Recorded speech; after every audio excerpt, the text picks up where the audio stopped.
Today on Keep Classical Weird, I talked to several people to try and begin to answer a question that has always puzzled me. Why is classical music not cool? Why is it not cool?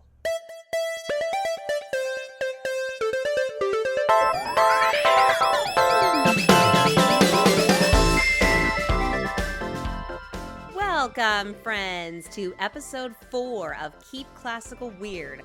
I am your host, Casey Bozell, and today's episode is structured just a little differently.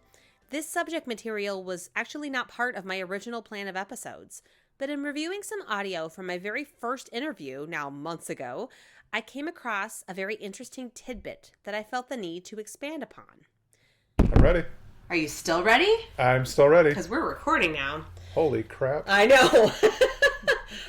So could you... This piece of audio is me talking to my dear friend, Joe Marfia. It's near the beginning, and we're talking about his upbringing and how he was introduced to classical music. My dad was a second-generation Italian-American who loved opera. And some of my earliest memories are listening to opera records with Dad. And at 5 years old, I loved Mario Lanza. You know, he was great, and I loved that music. And so I grew up with an appreciation for that. And then, of course, you know, going through school, I learned that wasn't cool. So I kind of kept it, you know, on the down low for a while. Being into opera like that wasn't cool? Yes. What made it not cool? What made it not cool? I don't know. Just I guess just the opinions of other kids. I honestly don't remember any particular event. Okay. I think it was just kind of understood to not be, I don't know, socially acceptable, I guess, at that time. He's not wrong, is he? But I wasn't sure why it wasn't cool. I started thinking about my own experience with classical music. I was lucky enough to be introduced to the violin in the music program at my school in 4th grade. It was still cool then. It was something I had fun with. It was something my peers thought was unique and interesting. Then a few years later, in 7th grade, our entire class went to go see a performance by the Colorado Symphony.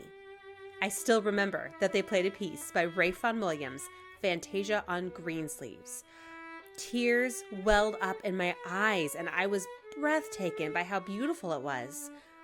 Once we got back to the school, I heard a narrative buzzing around me.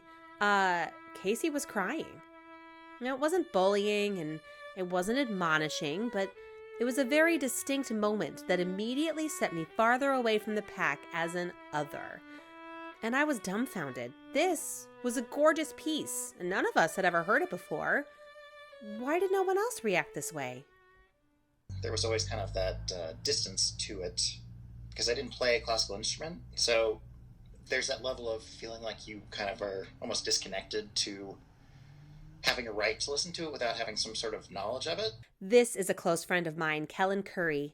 Music is something that has always meant a great deal to him. In fact, we met in high school choir.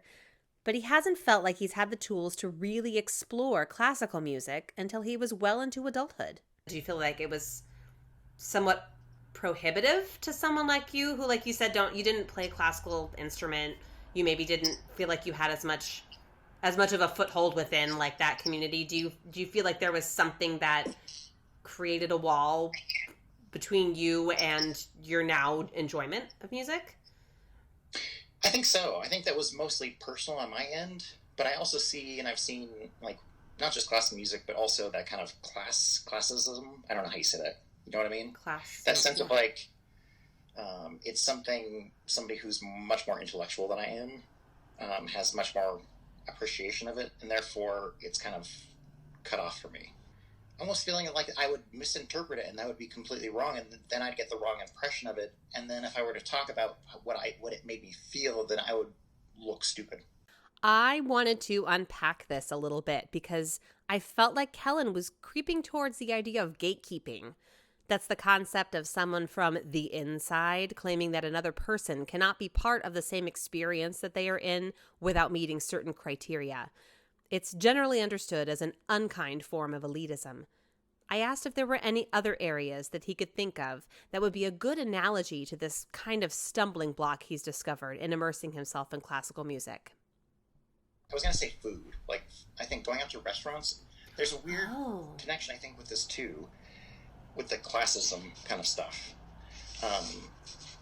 Watching, various things and hearing people talk, I think there's a big disconnect of people feeling like they don't belong at like restaurants that like are fancy.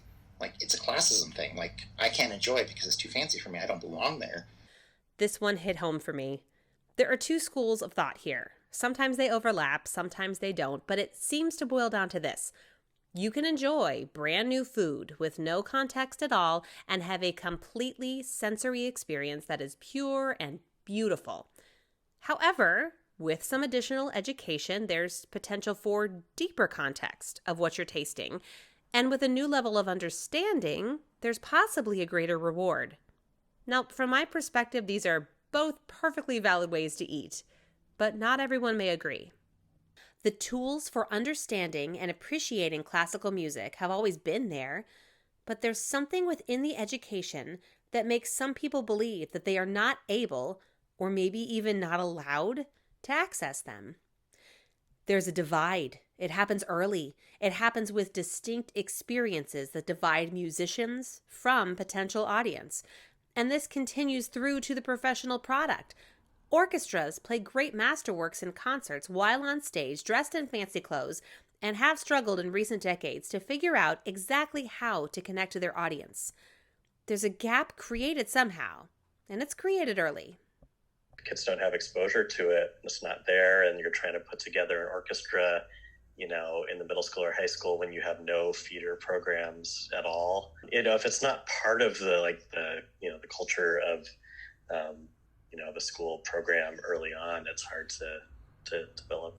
This is Galen Cohen.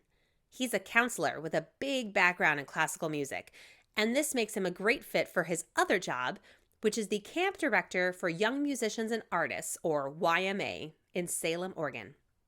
It's a wonderful, nurturing, positive environment where kids live and breathe their arts. In the relevant to our conversation is a session where classical music is very much alive and thriving and nurtured and positive.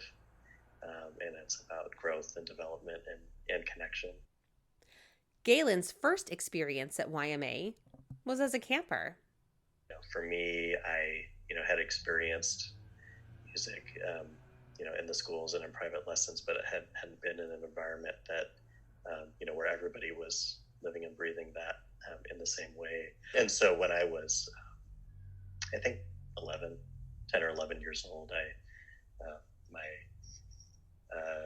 orchestra teacher at the time, Nita Van Pelt, worked at the camp, and she showed a little video and encouraged her students to go, and a few of us in her class went, and it was life-changing for me. The experience of being a young kid at this camp when I was insecure about my abilities, and being nurtured by the older students and by the faculty and by the counselors, and it was life-changing and inspirational, and definitely helped me feel grounded as a person. So tell me about your first summer there. Now you go in, you've heard about this camp thing that your orchestra teacher told you about, and you show up.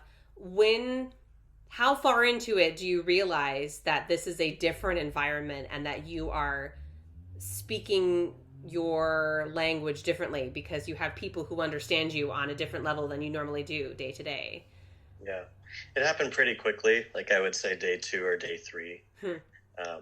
There's the initial shock of like, oh, I'll never, fit in, which is the narrative, right? A lot of kids have about places, and then it just became quickly that like, oh no, I am going to be nurtured here, and this is safe, and and people are similar, and people are really accepting, and so I remember that feeling, at night, it hitting me one night, and just feeling like, wow, okay, this is like home, and people are really cool here, and and I'm really excited about the music part, and look forward to orchestra so much, and look forward to the group cello class, and look up to these people, and feel like I'm motivated and jumping forward in a way that I hadn't before. The message at YMA goes far beyond art. It's a message that is universally welcoming and loving. It's the idea that even though there might be a divide that you don't understand, there's a whole community of people out there for you. And you can use this strengthened community as a secret power when you go back to your year-round life. It can connect you with people that you felt the divide with previously. There's, the individual kid energy, but then there's this group energy that happens where, it's like the groups are forming, and it's like, what's going on here? Are we going to connect? Is this a safe place? And then the synergy happens. And it usually always happens. And it's amazing. So I would say almost 100% of the kids there have that experience. Like most everything else this summer, YMA has been canceled.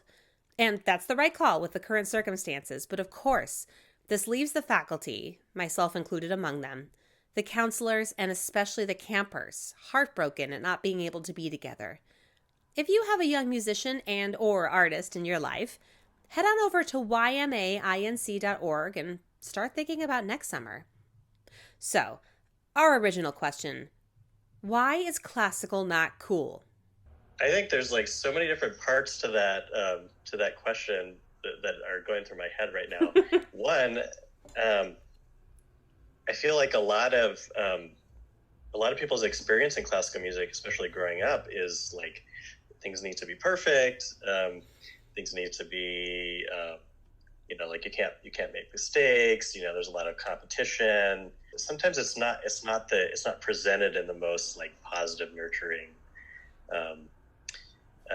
connecting kind of way. I think there's settings, like ours, at YMA that do a good job of balancing that. But a lot of people have really traumatic experiences, with teachers, or, in district, state competitions, or, with conductors calling them out, making them play in front of the orchestra, stand partners that are challenging them every week at, various, school and summer programs where you're constantly terrified you're going to lose your chair, and, all that. So I think that's part of it, right? It has the perception of, kind of oh, maybe it's not the most encouraging kind of thing. I think, it traditionally, at least in this country, has not been accessible to, to a ton of populations. You typically, have to have money to afford instruments and, and lessons. Luckily, there's a lot of programs now that are trying to change that, but that's been, kind of I think a lot of kids, haven't seen classical music as accessible to them. Concerts, right, aren't accessible. They're expensive to go to. So that, whole kind of demographic, socioeconomic, part to classical music, unfortunately. Accessibility, education, competition, status among friends. There are a lot of big, big ideas that came very quickly to the forefront while putting this episode together. This podcast will not solve the problem of classical not being cool, if indeed that even is a problem. But I did notice that there was one common thread between all the ideas that we've discussed today, and that is community. Feeling like you're a part of one and reaching out to other communities. The classical music community bonds together through their shared experience of finding a form of communication that they can't duplicate anywhere else. It's a huge genre filled to the brim with ways of feeling and being. Really, truly, there's something in here for everyone. Maybe the divide is okay. Maybe it's even necessary as a starting point for discussion. We've only scraped the surface of this subject, and I'd love to hear your thoughts. Find our Facebook or Instagram page, or send an email to keepclassicalweird@gmail.com. And let's keep talking. Let's keep our community building.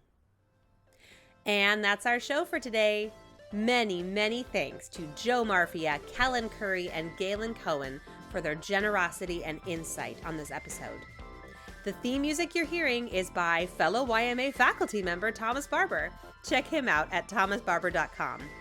Web development support is provided by Tina at citybeautifuldesign.com. Keep Classical Weird is created and edited by me, Casey Bozell. Find us on Facebook and Instagram. For more music appreciation in a bite-sized form, subscribe to my Patreon at patreon.com/CASEYBOZELL. Thanks for listening, everyone. Stay safe and stay weird.